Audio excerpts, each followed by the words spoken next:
Breaking tonight, new video coming to light showing the refugee issue is not the only thing that has some Americans concerned in the wake of the Paris attacks. A public presentation for a new mosque in Virginia turned hostile when some of the people in the crowd became very vocal about their opposition to the plan. Nobody wants your evil cult in this county. And I'll tell you what. Let me tell you what. I will do everything in my power to make sure that does not happen. We don't want it. Because you are terrorists. Every one of you are terrorists. I don't care what you say. I don't care what you think. You can smile at me. You can say whatever you want. But every Muslim is a terrorist. Dr. Zuhdi Jasser is founder and president of the American Islamic Forum for Democracy and author of A Battle for the Soul of Islam. Zuhdi, good to see you. I mean, that is just, the truth is, that's how many people feel. It's an evil cult, and all Muslims are terrorists. It's getting stirred up now in the wake of Paris. Oh, and Megan, thanks for having me. You know, I listened to that, and I understand the visceral response America's having. I understand that they're wondering where the leadership is. And yes, we have a leadership problem. And as I talk about in my book, we helped build a mosque in Scottsdale here in Arizona after 9/11, and there was a similar type of rise up when we asked for permission in November 2001.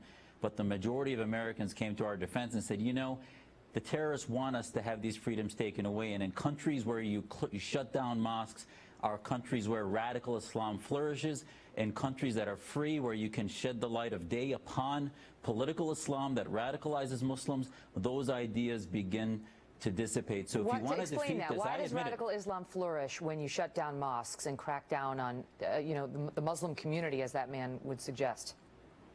Because the Muslim Brotherhood thrives on victimization. They thrive on underground networks, not allowing the truth to happen. They say one thing in public and another thing underground. But just as we, in Bradbury versus Ohio, even our Supreme Court ruled that as long as they're not openly preaching violence, we can better suppress hate speech like the KKK in that ruling and the Nazi Party by allowing them to exist and shedding the light of day. Europe has a bigger problem with hate speech because of their hate laws, number one. Secondly, Megan, ask the Canadians like Mark Stein and others, what happens when you start shutting down facilities? The Islamists use those laws against you to shut down criticism of Islam, Islamism, etc. So it cuts both ways. Let me ask you about Donald Trump, because he was asked, these are not his words, they were put to him by a Yahoo interviewer, and he was asked whether his push for increased surveillance on American Muslims could include warrantless searches, and whether they could include the requirement that Muslims register in a database or use special IDs, in response to which he said, we're going to have to look at a lot of things very closely. We're going to have to do things that we never did before. Your take on that? Well, you know, listen, my parents escaped the fascist regime in Syria to come to freedom in America because this is the laboratory that allows us to defeat ideas like Islamism and political Islam and theocracy. We can't just be, listen, our leaders need to be precise and accurate when we talk about our laws and what we will do and what we will not do. And yes, our leaders need to identify Islamism as the disease, the Organization of Islamic Cooperation as the evil empire. But we also need to identify that our environment, our laboratory to counter those ideas is the solution. So we can't start doing things to Muslims that we wouldn't do to any other group and start denying the fact that our liberty is the greatest solution that Muslims are in this time of history, Megan, that the founding fathers were encountering theocracy. We're a young faith, young immigrant community. We're barely 1,400 years old as a religion. We're going through cataclysmic reforms.